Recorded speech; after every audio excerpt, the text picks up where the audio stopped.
আব্দুল্লাহ ইবনুল মুবারক রহমাতুল্লাহি আলাইহি তিনি হজ করার জন্যে বাড়ি থেকে রওনা হলেন। আব্দুল্লাহ ইবনুল মুবারক রহমাতুল্লাহি আলাইহি সিয়াসিত্তা সহ যতগুলো হাদিসের গ্রন্থ আছে প্রত্যেক হাদিসের গ্রন্থের মধ্যে আব্দুল্লাহ ইবনুল মুবারকের রিওয়ায়াত পাওয়া যায়। আব্দুল্লাহ ইবনুল মুবারক প্রতি বছর হজ করতেন। শুধু তিনি একা নয়, তার নিজের খরচে তার এলাকা থেকে প্রতি বছর 1000 মানুষকে হজ করাইতে। আব্দুল্লাহ ইবনুল মুবারক রহমাতুল্লাহি আলাইহি তিনি হজ করতে এসে হাতিমে কাবার মধ্যে শুয়ে ঘুমায়া গেলেন। ঘুমের মধ্যে স্বপ্ন যুগে দেখে আব্দুল্লাহ ইবনুল মুবারকের মাথার কাছে একজন বসে আছে আর পায়ের কাছে একজন বসে আছে।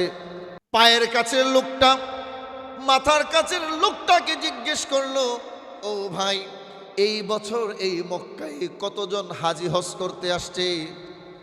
এবার ওই মাথার কাছের লোকটা বলে, এই বছর মক্কা নগরীতে হজ করার জন্য 6 লক্ষ হাজি আইছে। সুবহানাল্লাহ। এবার পায়ের কাছের লোকটা মাথার কাছের লোকটাকে জিজ্ঞেস করে বলে, ও ভাই বলো, এই 6 লক্ষ হাজির হজ কতজনের কবুল হয়েছে আর কতজনের কবুল হয় নাই? এবার মাথার কাছের ব্যক্তি বলে, এই 6 লক্ষ হাজি যে হজ করতে আসছে 6 লক্ষ হাজিদের মধ্যে একজনের হজ আল্লাহ কবুল করেন নাই। নাউজুবিল্লাহ। আর একটু জোরে কন।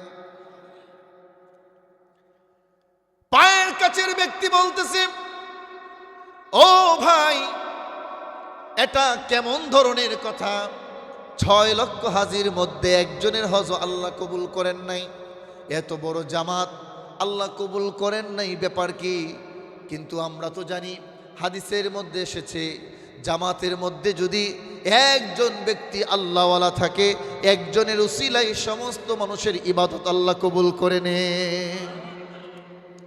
এই জন্যে জামাতে নামাজের ফজিলত বেশি।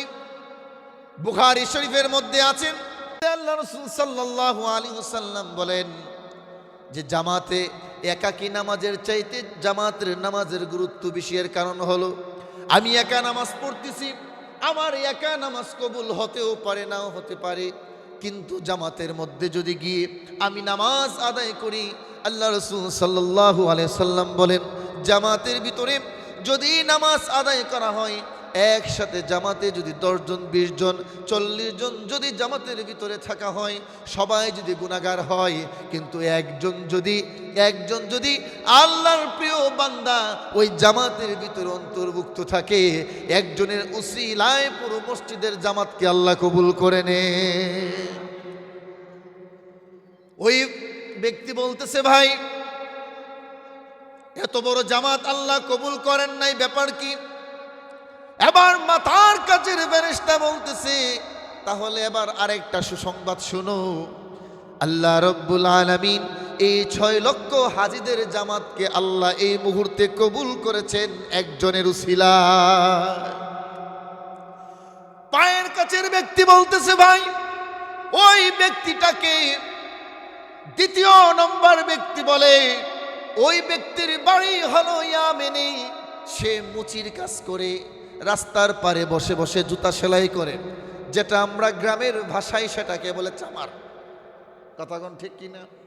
মুচি জুতা সেলাই করে। এরপরে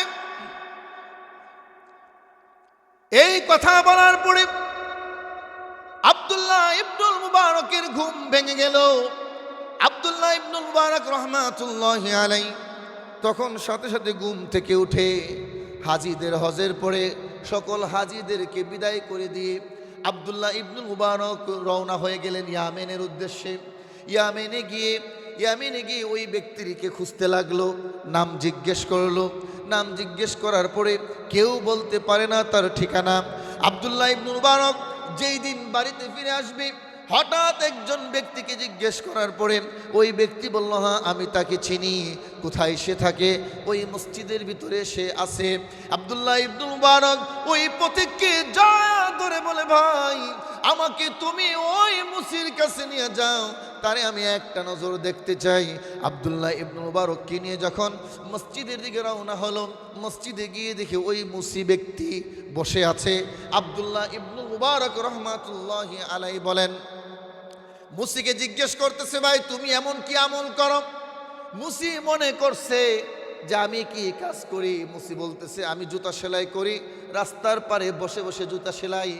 এবার আব্দুল্লাহ ইবনে মুবারক বলেন, আমি তোমাকে জুতা সেলাইয়ের কথা জিজ্ঞেস করি নাই, তুমি এমন কি আমল, এমন কি ইবাদত করো যেই ইবাদতের মাধ্যমে আল্লাহ রাব্বুল আলামিন তোমার উপর সন্তুষ্ট হয়ে গিয়েছে। আব্দুল্লাহ ইবনে মুবারক মুছি আবার ডেকে বলেন, আব্দুল্লাহ ইবনে মুবারক। মুছি আব্দুল্লাহ ইবনে মুবারককে চিনতে পারে নাই, জিজ্ঞেস করলেন, কে আপনি? আব্দুল্লাহ ইবনে মুবারক বলেন, আমি হলাম আব্দুল্লাহ ইবনে মুবারক বাগদাদের, আমি হলাম আব্দুল্লাহ ইবনে মুবারক। মুছি জিজ্ঞেস করতেছে, আপনি কি সেই আব্দুল্লাহ ইবনে মুবারক যিনি হাদিসের সবচাইতে বড় মুহাদ্দিস, যার রিওয়ায়াত বিভিন্ন হাদিসের গ্রন্থে আছে? আব্দুল্লাহ ইবনে মুবারক বলে, হ্যাঁ আমি সেই ব্যক্তি আব্দুল্লাহ ইবনে মুবারক রহমাতুল্লাহি আলাইহি।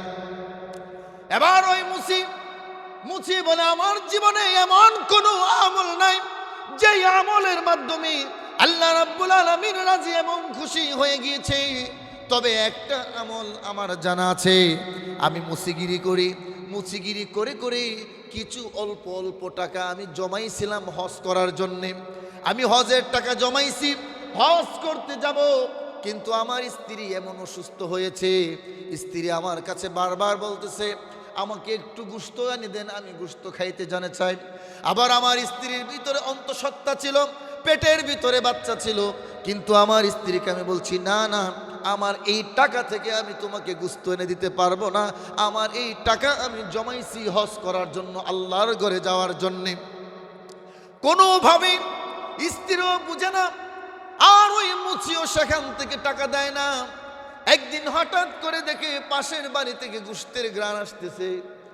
এবার ওই মুছি গেল ওই বাড়িতে গিয়ে দরজার মধ্যে নক করলার, মনে মনে ভাবতেছে, যেহেতু ওই বাড়িতে গোশত রান্না করতেছে, আমি 2 টুকরা গোশত চাইলে অবশ্যই দিবে, না করবে না। এবার ওই মুছি বাড়ির ভিতরে গেলাম, গিয়ে ওই মহিলাকে বলতেছে, মা আপনি তো গোশত রান্না করতেছেন, আমাকে 2 টুকরা গোশত দেন। আমার স্ত্রী অসুস্থ, অন্তঃসত্ত্বা, পেটের ভিতরে আমার বাচ্চা।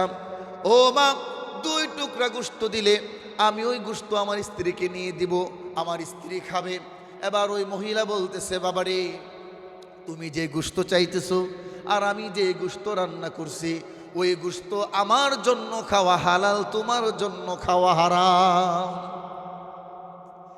এবার ওই মুসিকে বলতেছে, বাবা শুনো, ওই গোশত আমি তোমাকে দিতে পারবো না। আমি হলাম সৈয়দ বংশের, আমি হলাম নবীর বংশের মানুষ, কিন্তু এত অভাব। আমার একজন স্বামী ছিল, আমার স্বামীটা কিছুদিন আগে মারা গেল। আমার ঘরে ইনকাম করার মতো কোনো ব্যক্তি নাই।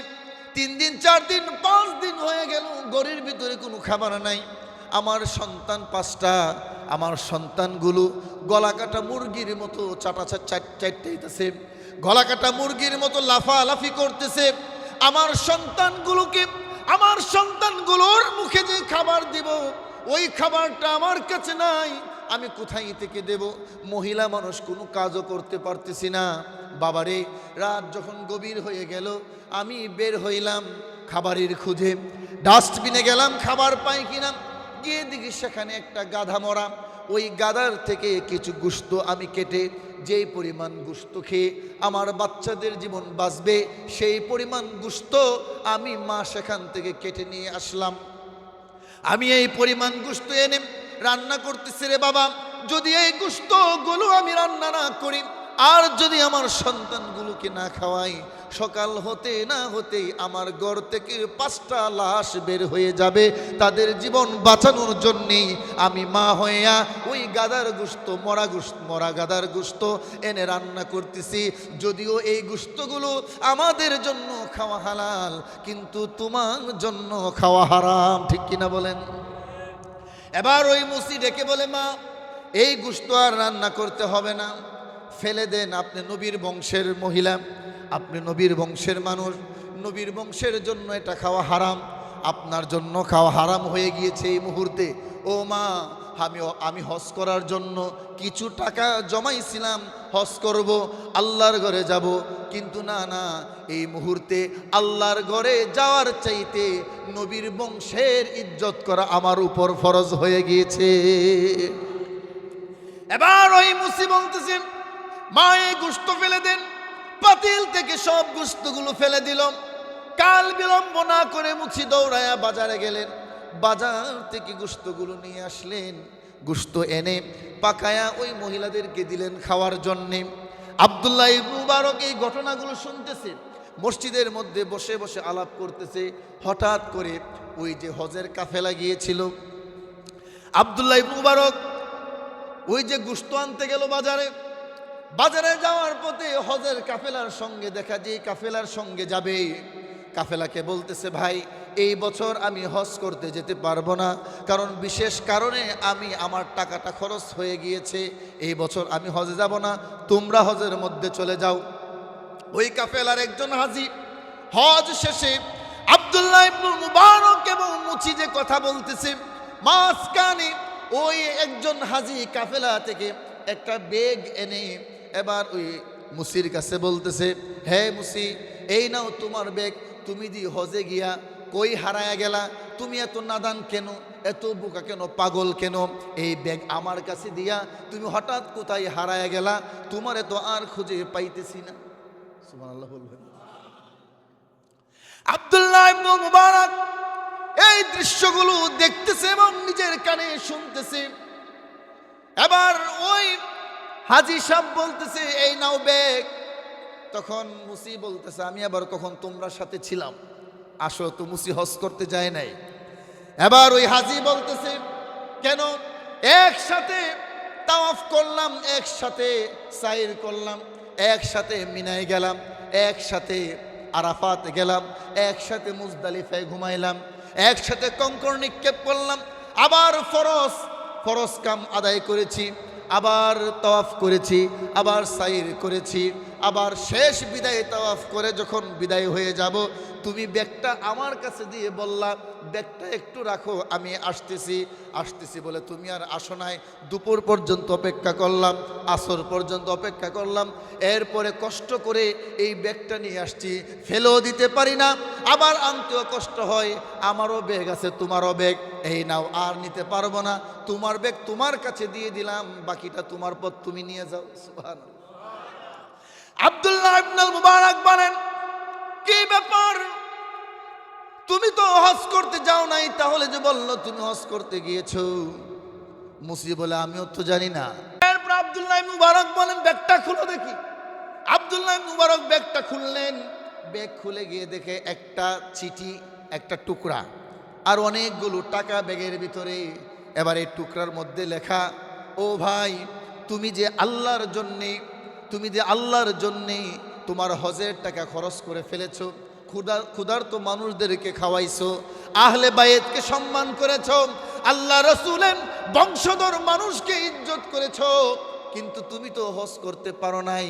শুনে রাখো, তোমার চেহারা দিয়া আল্লাহ রব্বুল আলামিন ফেরেশতার মাধ্যমে তোমার হজের আঞ্জাম দিয়ে দিয়েছে, আর আল্লাহ রব্বুল আলামিনের পক্ষ থেকে এই টাকাগুলো তোমাকে ডাবল দেয়া হয়েছে, যাতে করে সামনের বছর তুমি হজ করতে পারো। আব্দুল্লাহ ইবনে মুবারক বলেন, আসলে সেটা তুমি ছিলে না।